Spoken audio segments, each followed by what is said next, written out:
Hey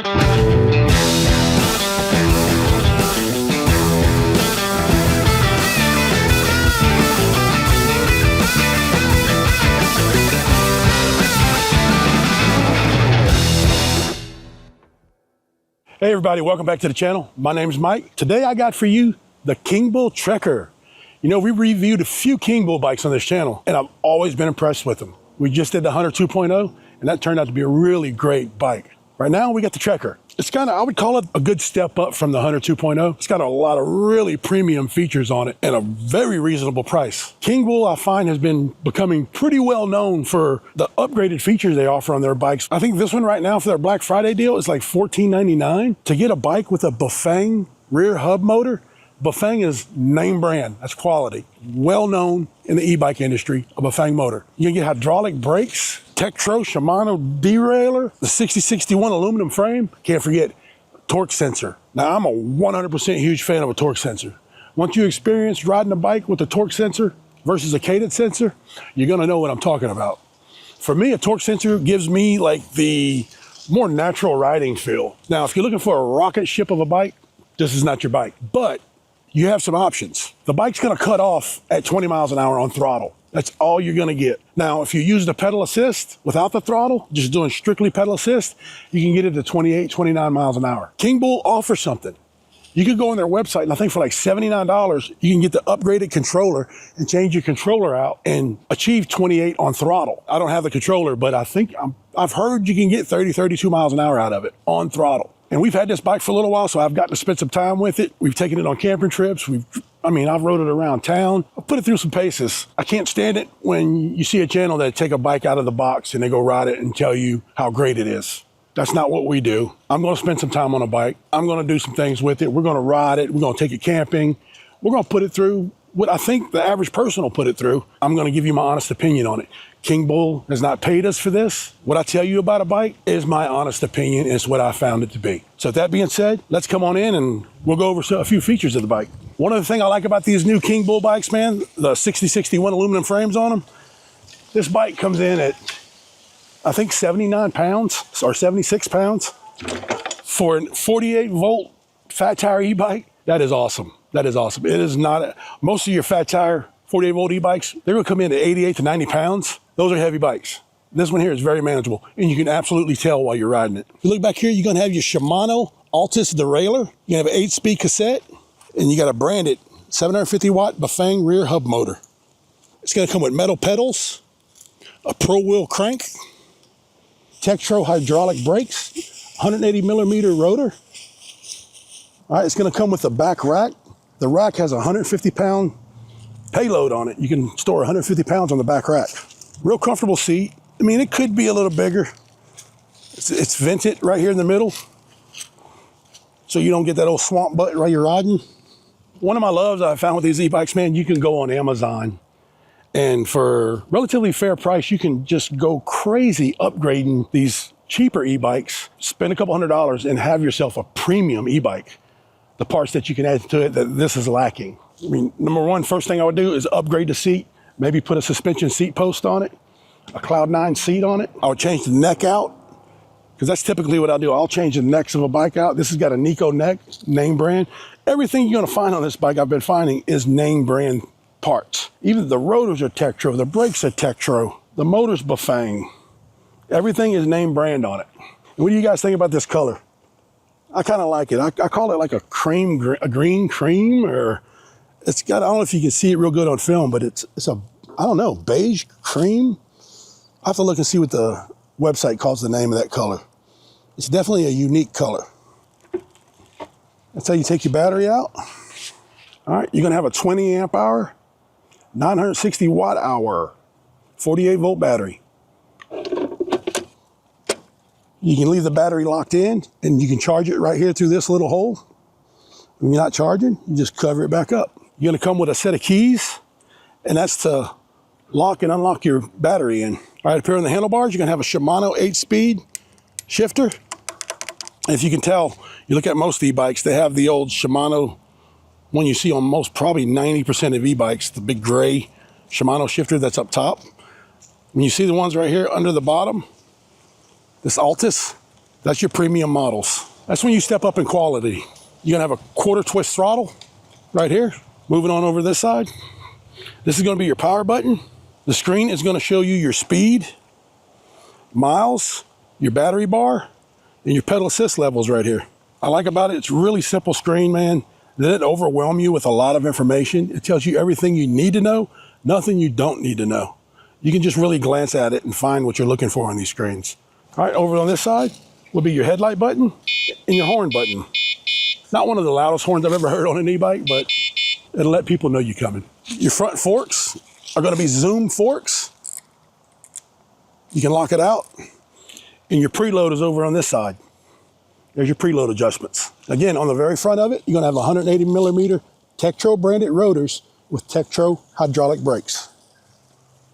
You got Kenda 26x4 puncture-proof tires. And it doesn't stop there. The tubes are Kenda branded tubes on the inside.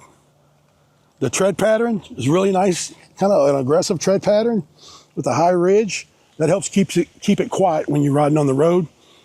All right, you're gonna get a running light on the back of it and it illuminates brighter when I hit the brakes. You do not have any turn signals. All right, there, so there's a little spec breakdown of the bike, kind of get you familiar with it. Let's go take it for a ride and we'll go over some of the things that I definitely like about it. Just a couple things that I really don't like about it. Let's go. Here we go on the KingBull Treker. And I'll tell you that torque sensor just is a huge difference in just the comfort of the ride. Be able to control the speed. I absolutely love it. All right, I am 6'4", 280 pounds. We are in nothing, no pedal assist. 7 miles per hour. That's not really bad at all to pedal.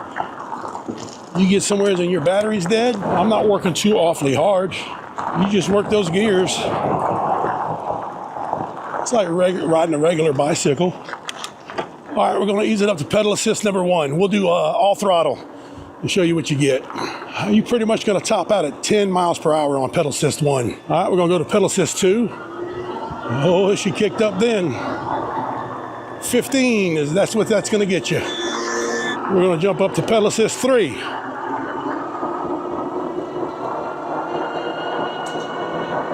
That's gonna give you your 20, and you can feel the motor just cut out when you hit 20. So it's gonna stay steady at 19.9. You go to pedal assist 4, it's gonna stay pretty much the same thing. You're not gonna exceed 20 miles per hour on throttle. So we're in pedal assist 5.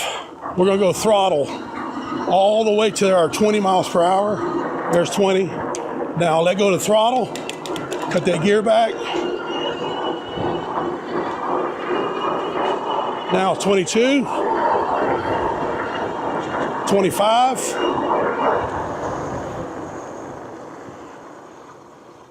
It'll climb with you. Let's get on the road here.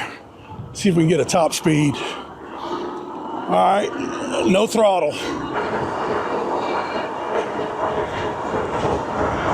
Woo, I've got a good headwind. I'll tell you one of the things about it, there's absolutely no lack of power.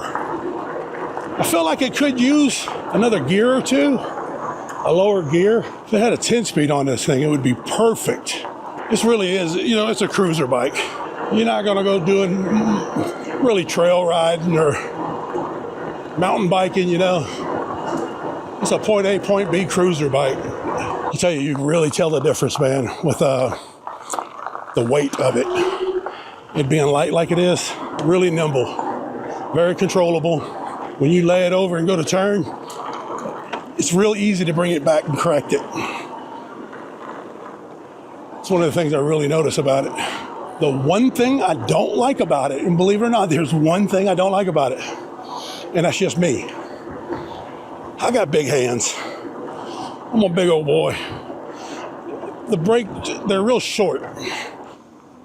The way my fingers fit inside the brake, like for the gear shifter there and the quarter twist throttle, they're really close together. So I kind of can only hold just one part of the quarter twist throttle, like a little part of it, because I can't get the rest of it because of the shifter knobs. But somebody with smaller hands won't have a problem for sure. But that's, like I said, that's just me. And I'm telling you, keeping that, not having rear suspension, just keep those tires there to like 16, 17 PSI. It's basically your rear suspension. That's what I love about a fat tire bike. Those fat tires are an extension of the suspensions because they cushion and they just give you such a comfortable ride when otherwise you wouldn't have it. Now, even off-road, you know, it's pretty comfortable. It's not horrible. Well, that Bafang motor really puts out the power for a 750 watt hub motor. The first e-bike we had on our channel was a KingBull Discover, and it was their older model from like 2 years ago. Just to see where they've come since that bike, they are constantly changing, coming up with what's better. From what I can tell, they really listen to the people doing these reviews, testing these bikes, and they change things up. And they've done a really, really good job with this bike. One of the last final things that I did not care for, that kickstand is way too short. I've extended it as far as I could, and the bike just, it lays over way too much. Like it won't take much for it to fall over. It definitely needs a longer kickstand. Oh, one thing I forgot to mention. I noticed this last night. These bands around the tires, they're reflective. So when a light hits them at night, you can see they'll reflect. So anyway, there you have it. That is the KingBull Treker. If it's something you're interested in, go check out their Black Friday prices, man. This bike was close to $2,000 when we got it from them. I think right now it's like $14.99. And then you use my discount code. I'll leave it in the description what the discount code is, but it'll save you some money. If you want an e-bike with all these premium parts, torque sensor, straight up premium e-bike, you can get it for under $1,500, which is insane, absolutely insane. If you're interested in this bike, go take a look at the link in the description. Go get you one. You will be 100% pleased with the KingBull. I promise you will. We'll see you later.